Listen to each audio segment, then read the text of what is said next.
Welcome to another edition of the JerseyYorkPhilly and more Roundup, where we break down everything happening on weekends in the sports world across the tri-state area and beyond. I'm your host, John Coro, bringing you all the latest action, insight, and stories you won't want to miss.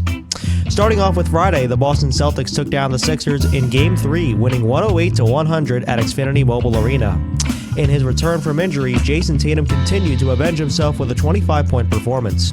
He was joined alongside Jaylen Brown, who scored 8 consecutive points in the fourth to give Boston a cushion. With just over a minute to go in regulation, Tatum and Peyton Pritchard went back and forth with three-pointers to quiet the Philly crowd. Even with 31 points on the night by Tyrese Maxey, the absence of Joel Embiid continued to show in their loss, now trailing 2-1 in the series with Game 4 Sunday at 7 p.m. Switching over to the NHL, the Canadiens gave Tampa Bay a taste of their own medicine with a 3-2 overtime victory to win Game 3 and take a 2-1 series lead. Alexander Texier finished off a sweet give-and-go passing play to draw first blood for Montreal. The Lightning would answer on the power play and took the lead in the following frame with an unassisted goal by the red-hot Brandon Hagel. An off-balance wrister by Kirby Dach would squeeze by Andrei Vasilevskiy in net to tie things up, and a scoreless third period would force OT. The young defenseman Lane Hudson called game. Kept alive by Texier. Scored the game's first goal. Out for Hudson. Lions and shoots. Score!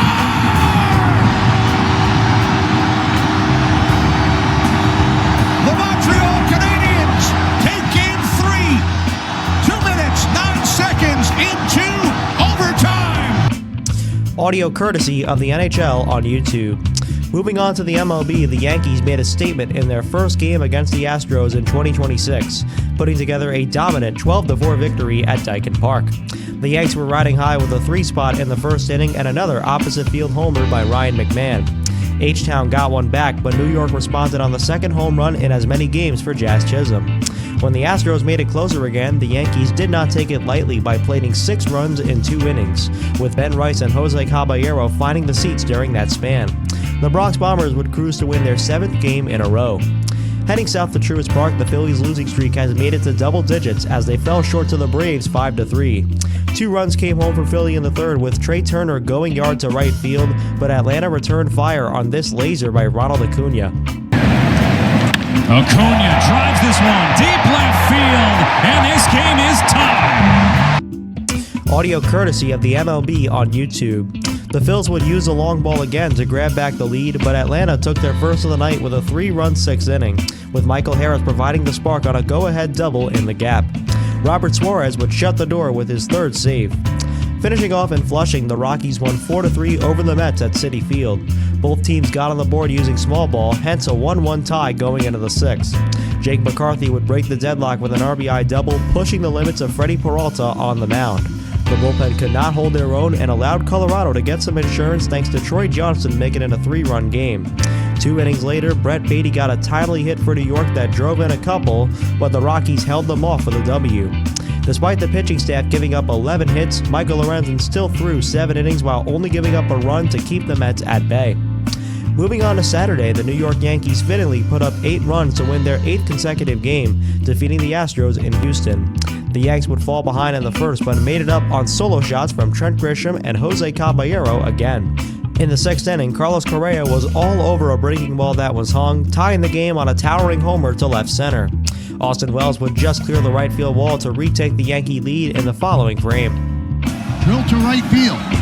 Smith on the track at the wall, leaps. See ya! A home run for Wells, just over the leaping Triumph Smith, and the Yankees lead 3-2. Audio courtesy of the MLB on YouTube. The Bats would enter flow state from there with 2 more in the 7th, 1 in the 8th, and 2 in the 9th to put the game out of reach. Traveling south, the Philadelphia Phillies ended their 10-game losing streak with an 8-5 victory over the Braves in extra innings. Zach Wheeler had a strong outing in his return to the mound from surgery, earning 6 strikeouts and 5 innings pitched. Like earlier in the series, Atlanta would take their first lead off the bat of Michael Harris in the 6th inning. After tying the game on a sac fly, Bryce Harper would put his team ahead in the 10th on this 2-run single. Line drive, base hit into left center field. That'll score Stubbs. Here comes Turner. He's going to score. The Phillies have taken the lead here in the top of the 10th inning. Audio courtesy of the MLB on YouTube. Brandon Marsh would drive in a couple of his own, and Philly came through with their first win in nearly 2 weeks. Moving on to the NHL, the Pittsburgh Penguins staved off elimination with a 4-2 victory over the Flyers in Game 4. The captain, Sidney Crosby, picked up his first goal of the postseason to get the Penguins going on the right foot.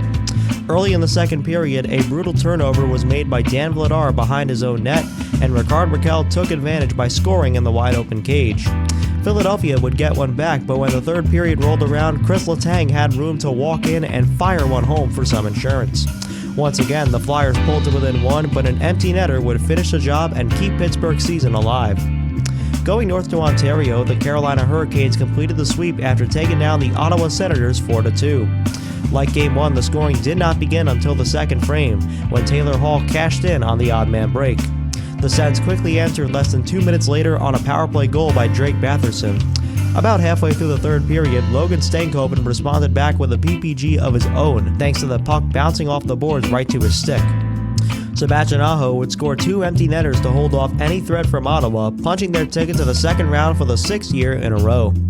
Wrapping up with the NBA, the New York Knicks recovered with a 114-98 victory over Atlanta in Game 4, tying the first round at 2 games apiece.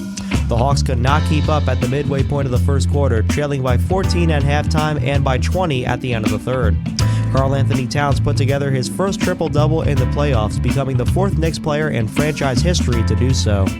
Even with the struggles of Mikal Bridges, the back-to-back one-point losses were enough to fuel the offensive core in a dominating victory. The series will make its return back to Madison Square Garden for Game 5 on Tuesday night. Shifting into Sunday, the Buffalo Sabres defeated the Bruins in dominating fashion to take a commanding 3-1 series lead. 6-1 was the final in Game 4. The first period was all Buffalo with an eruption of 4 goals scored by 4 different players. After Peyton Krebs started the scoring, the Sabres got 2 quick ones by Josh Doan and Zach Benson before the onslaught was capped off by Bowen Byram. The Sabres took an offensive break in the second period, but tacked on a couple more in the third to truly put it away. Boston would have no answer until it was too late, as they spent 25 minutes in the penalty box and find themselves in trouble with Game 5 tomorrow night. Switching over to the MLB, the Rockies took both games of the doubleheader to complete the sweep of the Mets. In Game 1, New York would even things up on a solo shot by Tyrone Taylor in the 5th, but Troy Johnston drove in his second run of the game in the following inning to retake the Colorado lead. This would stand as the winning run in a 3-1 Rockies win. In the second game, Johnston picked up right where he left off to draw first blood for Colorado. The lead was extended in the third with an opposite field 2-run shot by Hunter Goodman.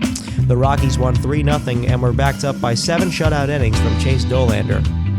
Heading south, the Braves won 6-2 over the Philadelphia Phillies to take 2 out of 3 in the series. Atlanta wasted no time out of the gate on this moonshot into the chop house that drove in 3. Matt Olson hits it high. He hits it deep. It is out of here. A Sunday brunch for 3 at the chop house for Matt Olson. Audio courtesy of the MLB on YouTube. The Braves would put up another 3 spot in the second and continue to get the best of Aaron Nola, coming on a 2-run blast by Eli White and an RBI knock from Drake Baldwin. The Phils did put up a couple runs in the 8th but could not do anything further, as Chris Sale had a great game on the mound for the Braves with 9 Ks in 6 innings pitched. Over at Daikin Park, the Houston Astros took the final game of the series to avoid the sweep, defeating the Yankees 7-4. After homering in his last AB on Saturday, Christian Walker found the seats again to begin the scoring. Another cookie was given by Luis Gil in the third, and Isaac Paredes took full advantage on this skyscraper off the foul pole. Isaac gets into one, high and deep to left field. If it's fair, it's a 2-run shot. It hits the pole. 2-run home run. Isaac Paredes, and the Astros lead 4-0. Audio courtesy of the MLB on YouTube. Walker and Paredes drove in 3 more runs combined to give Houston a cushion, especially with the Yankees threatening with 3 of their own in the 9th inning. Despite the loss for New York, Aaron Judge went yard on his 34th birthday. Finishing off with the NBA playoffs, the Boston Celtics have taken a commanding 3-1 series lead after most recently winning 128-96 over the Sixers. In the first quarter, Boston outscored Philly by 14 points, including another buzzer beater by Peyton Pritchard. That momentum would be carried the rest of the way, as him and Jason Tatum scored at least 30 points throughout the matchup. Joel Embiid was finally able to play and had a good game with 26 points, but Boston was clicking on all cylinders. The Celtics now have a chance to move on with a home victory tomorrow. And that'll do it for this edition of the Jersey York Philly and More Roundup. Thanks for tuning in as we've covered all the action from around the tri-state area and beyond. I'm John Coro, reminding you to stay locked in, stay passionate, and we'll catch you next time with more of the stories that matter most in sports.